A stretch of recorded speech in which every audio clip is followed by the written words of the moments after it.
Welcome to Rising Tide Startups, where we chat with startup founders and solopreneurs just like you from all over the globe. During our chat today, picture yourself starting your own startup journey. If our guests can do it, you can too.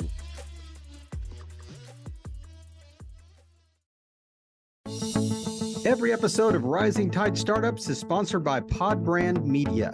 Let Podbrand create and host your company branded podcast. Learn more at podbrandmedia.com. This is Rising Tide Startups, and we have another great guest with us today. We've already had a blast on kind of the pre-chat here, and I kind of blew him away a little bit, I think, with some surprise that I threw at him. But hey, you know what? He's settled down and he's ready to roll again. So we're looking forward to having Aly Samaha on the podcast today. Aly, thanks again for joining us. Absolute pleasure, man. So if you and I met in New York City at a networking event, how would you introduce yourself to me? I'll tell you, I'm based here, but I'm from the world. I'm Egyptian, Canadian. I've traveled the world, but currently I'm based here. I close for a living. I'm really a guy who gets obsessed with the deals everybody gave up on. I really like to leave zero stones unturned. That's really my philosophy.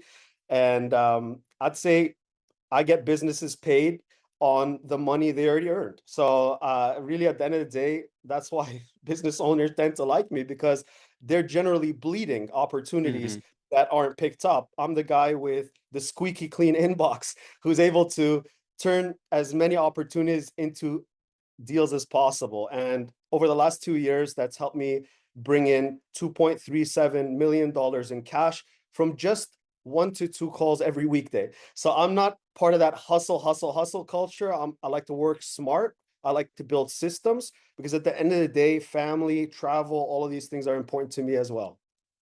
So I'd love the idea that, hey, we just met. You're talking to me about, I mean, specifically, this is how I can help you. This is who I am. This is how I can help you.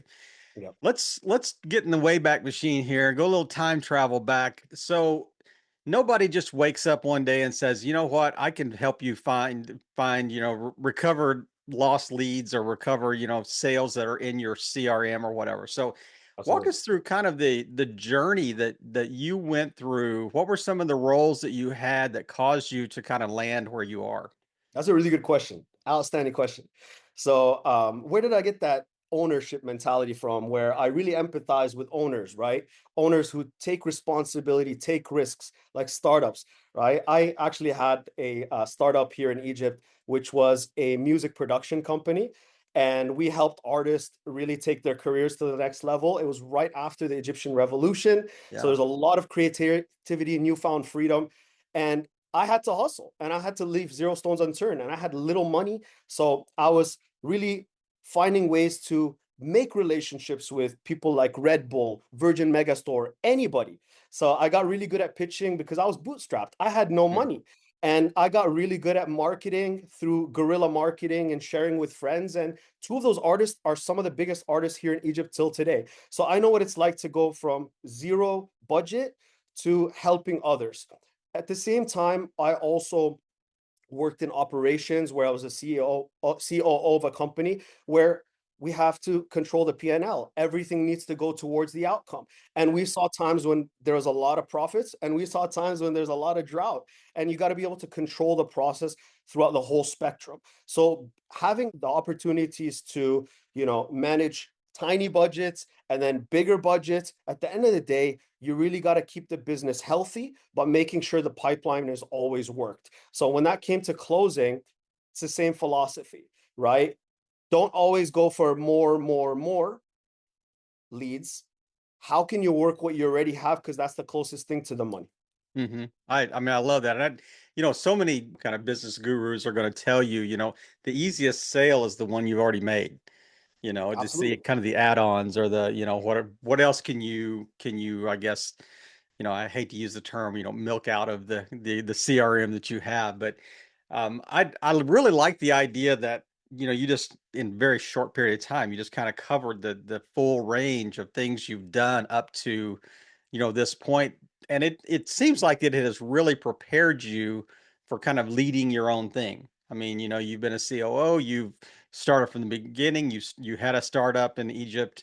I mean, there's Mhm. a number of different roles you've played, even in your LinkedIn profile. I mean, you can look at that Mhm. and you think, hey, he's done this. He's kind of led marketing here. He's kind of led just operations here. He's a founder.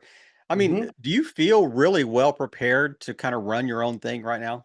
Absolutely. Absolutely. I went through some of the most important experiences that an entrepreneur needs to go through.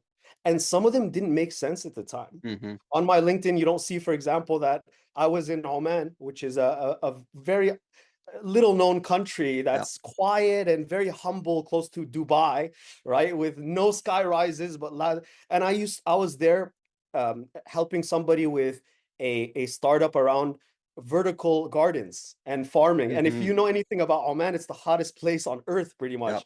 So I dealt with challenges even in planting things. And I went to the market and sourced for piping and steel. And I dealt with this Bangladeshi guy who was very difficult to communicate. So you never know how these tiny pieces of the puzzle are going to come together to make you prepared. But man, it's a beautiful thing. Like Steve Jobs said, 2020 in hindsight. So Hmm. don't be pissed off if you have something in front of you that doesn't seem to be pushing you forward. You're either learning, right? Or you're earning, right? You're always either investing to get a result or investing in yourself to be the person who's prepared to get that result in the future. So in my case, I was scraping together. Do you think I went to sales right away? No, I was an economics major. Egypt was in a revolution. Sales Hmm. was the only thing hiring, commission sales specifically. I needed to get good at sales. I had a Yep. 4.0 GPA, so I was coming, Procter and Gamble hire me, McKinsey Consulting hire me. Nobody was hiring. So I Yep. had to learn. And I'm really just good at learning. Like if I have one super skill, I really just really model success very quickly. And so I modeled success when it came to sales, broke the record there. Model success later when it came to marketing. What through what? If you don't have access to a mentor, books. I Hmm. read. I have a whole library: Guerrilla Marketing Secrets. Lean startup methodology, which you definitely know was hot and new back then. Gathering mentors from random accelerators, helping me through the process, and just the tenacity to go out there and share what you do with the world. Because most people, it's not about your offer; it's about nobody knows you. So, like, Yeah. why am I on this podcast right now? More people need to know you. Like, Hmm. get out there, right? Yep. Build relationships, borrow other people's audiences. Because at the end of the day, you're either going to climb this mountain, right, to the top with a Sherpa even, or you can take a plane to the top by really leveraging networks and relationships. So Hmm. I've always been about building strong relationships. And along the way, that's helped me. I'm very grateful. One of the things I'm proudest of is people from my past always reach out to me Hmm. to tell me about opportunities. I've never left the company worse off than when I landed there. I'm Yep. damn proud of that Yeah. because one of the most important things to me is my reputation and making sure that I'm taking care of people and building goodwill and karma with everybody I speak to. There's kind of a little quote, and I don't know if I've never heard it before, but it's one of those that says, burn the boats, but don't burn the bridges. There's a difference between those two things, and how you do want to go all in, but you Yes. also don't want to burn relationships in the process. And I love the fact that you kind I of love what focused you on that. just said And because I will tell you, hey, what he mentioned about Oman, it is the it's the hidden jewel probably in the Gulf, isn't and it don't let the heat, discourage you from going because I mean they've got beautiful? flowers in the medians of the interstates there, the highways. So it is, what a cool place. Right? And Uh, actually it's kind of low key too. It's like you get in the It country, it's is. like quiet and low key and We're quiet, pretty nicest beaches people and on earth. interesting. Yeah, nice folks for sure. Yeah. But I wanted you to talk a little bit about, you did exactly what, so many people are kind of consultants and kind of gurus that are saying you've got to niche down. You've really got Mhm, to kind of hone in on what mhm, your offer is. mhm, And you do one thing, mhm, you said, hey, I can help you get sales out of people you already know. mhm. So how did you land in that specific niche? And then, kind of talk about what does a typical day look like, typical week? Great question. Great question. How did I land on that? Well, like I said, I didn't choose sales at the beginning of my career. It was what was available. And two McKinsey consultants who were running the Groupon version here in Egypt told me, here's what it's going to take to sell. And I copy pasted it. I literally, two people quit that day. I remember it was day one. They're like, holy crap, I'm not ready. 15-minute training, that's it. We just got to go down, close deals. I did it. And I remember they lied to me and they told me, we already have a website up and everything's running already. It turned out I was the first person to close a deal in that company. Sometimes ignorance is bliss. All Yeah, right. So, absolutely. so sales is a skill that I really honed because it is the most bulletproof skill. It is recession proof. It is AI proof. It is everything. Is sales something that I naturally gravitated towards? Believe it or not, no. I love writing, copywriting. However, learning, selling has helped me tremendously in everything in my relationship in life, business. So I closed. And then as I was closing deals, the leaders started noticing and they said, this guy. And I was like, what? How do you know I'm going to be the guy who's going to break the record here? They're watching the CRM and seeing squeaky clean pipeline, zero stones left unturned. This guy's taking 50 calls a month and starting to pick up on his number. I'm very lucky for great leaders who were there and they noticed. Then people started asking me, Aly, what's the response? How can we use this testimonial template? And then they start calling me the follow-up king.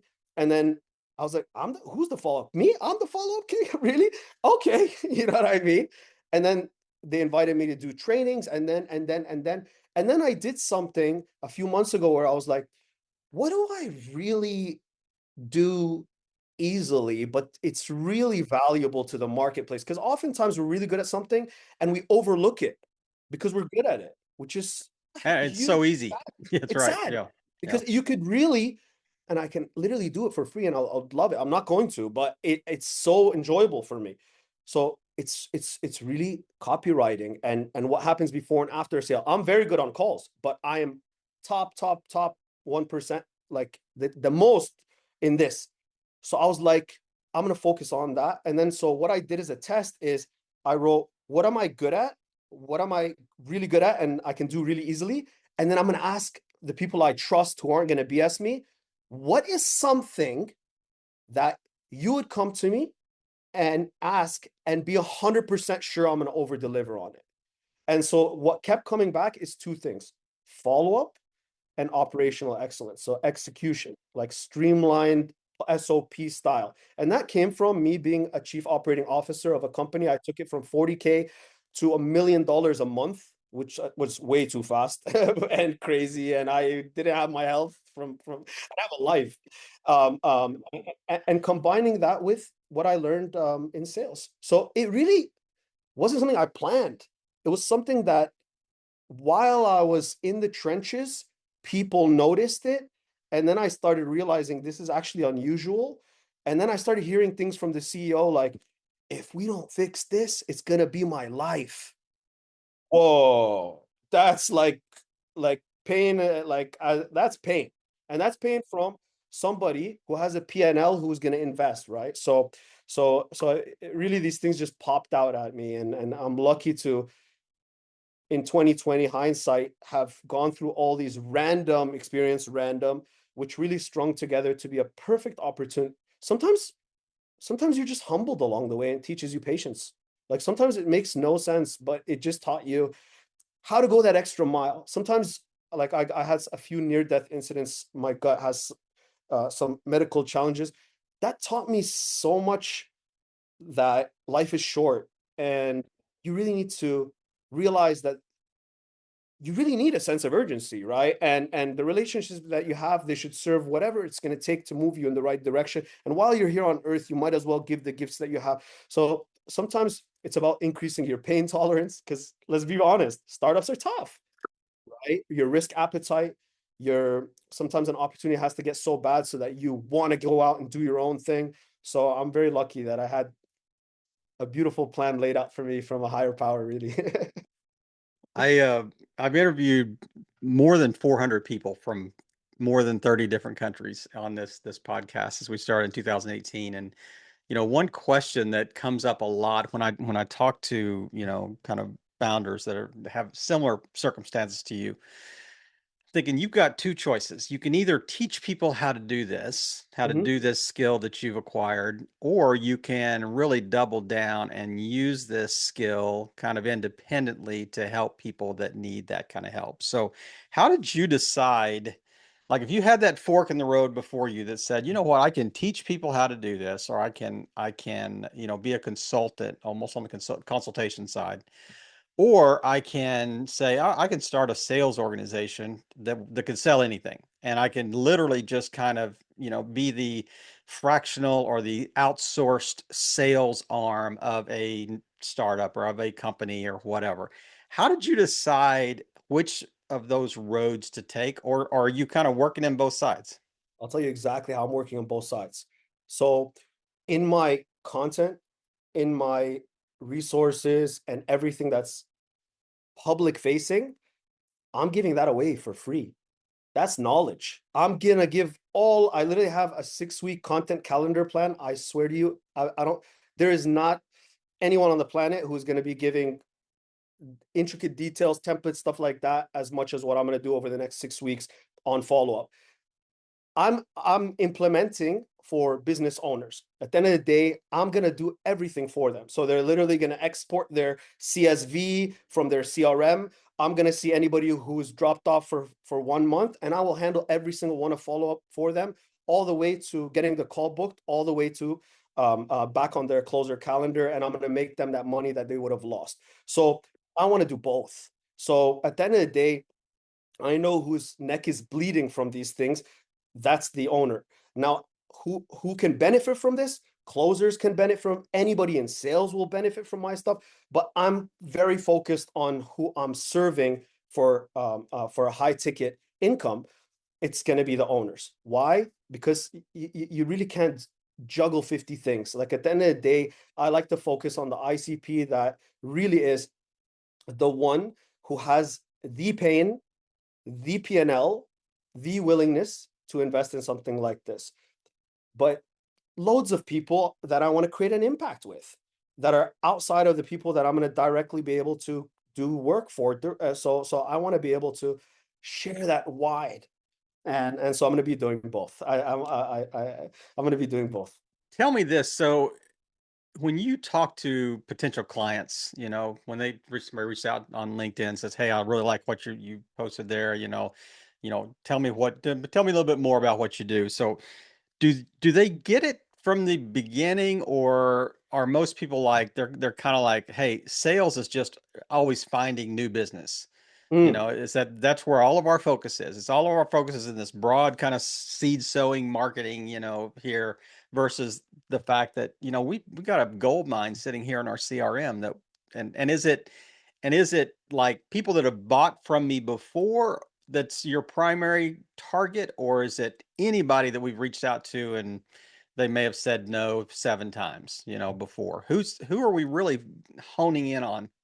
When it comes to what specifically? When it comes to selling consulting services, or when it comes to something else? Like when you're evaluating my CRM, okay? Yes. Are you Yes. focusing on people that have bought from me before? Yeah, very good question. Let's be very specific. You're literally going to highlight last contact was from the closer to that person, and that person didn't respond for 1 month. Download that sheet, we're good to go. So that person will likely not have bought for most people. Now it depends. Some people have a lower ticket offer and it ascends to a higher ticket offer. Some people have continuation offers. So it depends. But in most cases, if they're selling one big package, let's say, for example, like a company I worked with, which sold helping data engineers land data roles, or helping the average person get the skills to land a data role, that's a big, 15 to 25K investment. And you could reach back out to them and say something like, "Hey, you're still looking to land a data role, a high paying data role?" It's one of the best questions to ever ask. Are you still looking to land a high paying data role? Right. And so at the end of the day, it depends, but most of the time it is some sort of drop off in comms.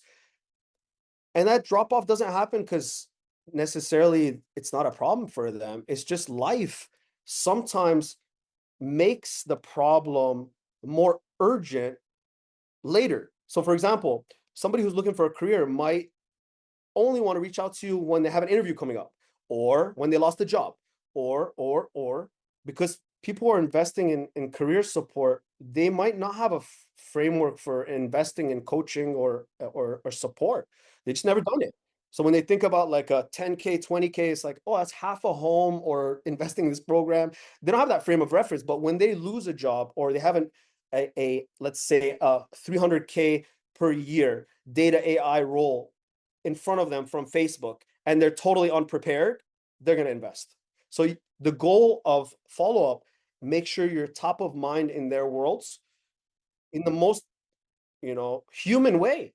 It's really simple. Like, it's really not complicated. What I realize though is people overcomplicate follow up. They're good on the call, but they get off the phone and they get weird, like weird. They're speaking some other language. It's so, non-human. And so simplicity and directness, there's three principles I always tell people they can't break. Don't make the You have to make the prospect feel smart, free, in control.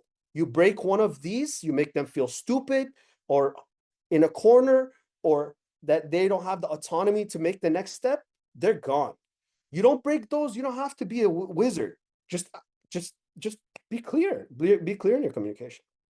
I think so many of it, and I'm guilty of this too. I think so many of us, when you hear a no, it's like a forever no. It's like it's terminal. It's like, well, you said no, so you're probably never ever going to be interested in anything else that I have to offer from now till eternity. But I really like the idea of kind of focusing on the internal, you know, client versus an external, potential client. And I think that, you know, that is it's almost like the low hanging fruit, because you're past their spam filter, number one.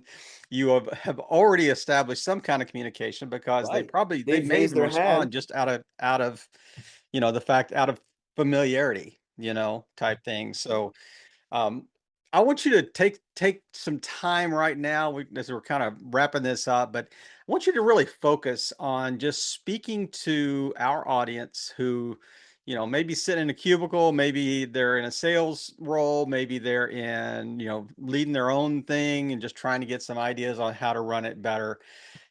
Talk about your specific service, not a 30-second sales pitch, but just talk about the service and how, some fundamentals of, of your approach that you think would be helpful to them. And I think you had an offer you wanted to kind of wrap us up with too. So at near the end of that, just kind of let our listeners know where they can find out more about you. Yeah, absolutely. So for the general audience, before we dig too deep into the ICP and the specific ones that I would work with one-to-one with my offer, I would just say good follow-up doesn't start after the call, it's on the call. You want to get crystal clear about what the objection or the obstacle is. So you really need to do a good job isolating on the call. You really need to find out what that thing is, because if you do that, then it's logistics, it's partner. You're going to be on their side of the table trying to overcome a hurdle once you're off the call. If you have five reasons and you're going to try to navigate which one it is, it's possible, by the way. It's possible. Somebody could say, hey, I really want to do this, but it's time. So timing aside, this is something that you feel will get you to your goal, right? So like you can still isolate off the call, but being good at follow-up, really, if you want to be really good and you want to minimize the requirement and follow-up, then you got to get crystal clear at the tail end of the call of what needs to be overcome collaboratively after. The second thing is a lot of people think they're going to automate or create cookie cutter follow-up and blast the whole world. That's not how it works. Now you're probably like, wait a second, then I'm going to spend half my life following up. No, Focus on the 20% that will get you 80% of the results. Not everybody deserves the same amount of attention. So instead of focusing on 50 people, who are the 5 that are closest to the finish line, focus on them. Build a loom for them. Go the extra mile for them. Be a human for them. You should know if they're sick, if their wife is in the hospital, if their kid is at a nurse. You should know the intricate details of those 5, and you should forget the rest. The rest can be automated. They can get a sequence of some sort. They can get client wins every few days, but those 5, get them across the finish line. So what I want to let people know is you don't have a follow-up problem most of the time. You have an energy management problem, and sales is an energy management game. So don't distribute your energy equally. Is that clear? Yeah, that's great. Awesome. And I love that not everybody deserves the same amount of attention. Yeah. This is the biggest gold I might give you on the call today, is a very simple thing one of my mentors shared with me, Nathan Spears, who was a former manager in one of the companies that I asked him, Nathan, I'm really, working my ass off. Oh, excuse me, working my butt off to try to get the best results here. And I'm just bummed out. I'm working. He's like, he taught me something that really changed the game. He said, Aly, it's okay to marry the process, but be divorced from the outcome. What did that allow me to do? It allowed me to be disconnected from that which is outside of my control and obsessed with that which is in my control. And if you do that, you're detached from the outcome. So you automatically become more influential, less salesy. And I broke the record literally that month by a mile, weekly cash month. So it really is true that if you can become detached from the process and just focus on that which is in your control, you will be the best closer and the best sales professional out. And this is beautiful piece of advice. He also gave me one more, so I'll share that as well. He said, I asked him, I'm getting conflicting opinions here. Some people say time kills deals, and other people say some deals just take time. How do I deal with these two? I have some, cognitive issues here. Some And he dissonance said, there. Yeah. deal dissonance. That's the word. Thank you, sir. He said, it's not time that kills deals, it's lack of proximity. And I love that, because it meant I don't need to close that today, because neediness is not a good sales style. It meant I need to be there when they're ready to pull the trigger. So those are probably the 2 biggest nuggets I can give for the general audience. For those that are potentially looking to find out how they're doing when it comes to their pipeline and what's leaking currently, and that's even before they have a conversation with me. If they're just curious what's leaking, I built something very simple. It's alysamaha.com. So that's ALYSAMAHA. That's my name.com/Kevin. It's a 60-minute audit that will tell you exactly how much you're leaking currently in your pipeline. Super cool. Another thing that I'm going to do especially for Kevin is allow all of you to be able to submit a deal that is a promising one that you've been unable to continue the dialogue with. They fell off somewhere. And I'll tell you exactly how to handle that to revive it.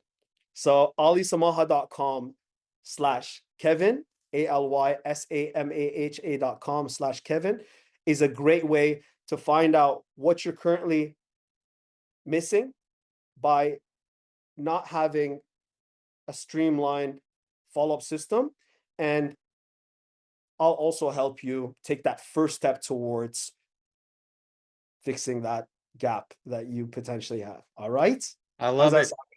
I love it. Aly, this Oh, has been such a great chat, man. You have crammed so much into our half-hour chat here that I'm really looking forward to seeing what you're going to do as you kind of build this out. And we'll have to have you on again in 6 months or a year and say, hey, let's do a little follow-up here and say, this is what it looks like now after I really got all the pieces in place, as I was trying to build this, share the content you're going to share in the next 6 weeks, and really kind of build this flywheel that's going to start throwing off some revenue soon. I have no doubt about it. So I'm going to be giving away my best uh everything on Facebook, and LinkedIn, both. They're both slash Samson, Samson, Samaha, Samaha. So Samson, my last name. LinkedIn and Facebook, both same. I'm going to be giving away literally the next 6 weeks. There's not a single thing. There's something called the Vault, which basically is everything that I shared in an hour for an 8-figure business owner. He was literally in the room. His entire sales floor was there. He said it was the best training he ever seen on follow-up. So I'll be sharing that all away over the next 6 weeks. So just follow me, and I'm going to give, my goal is to give you actionable advice that will build so much goodwill with you that you feel like, you've gotten so much from me, even if you're never going to work with me, or you're not necessarily my ICP, or I don't care. Like I said, I've been through a few experiences in my life that taught me your time is limited. Give as much as you can. I'm going to be giving away all my gold. What I actually sell is the implementation. So at the end of the day, if you want to get all my free stuff, it's Facebook or LinkedIn / Samson Samaha. Cool? hey, send me those links, or email me those links, and we'll make sure that we'll get them in the show notes. And man, it's been another great episode. Aly, thank you for just sharing your insights and your story, and really for just playing your part in helping all boats rise in a rising tide. Aly, have a great afternoon. Thanks, man. I appreciate you. Bye.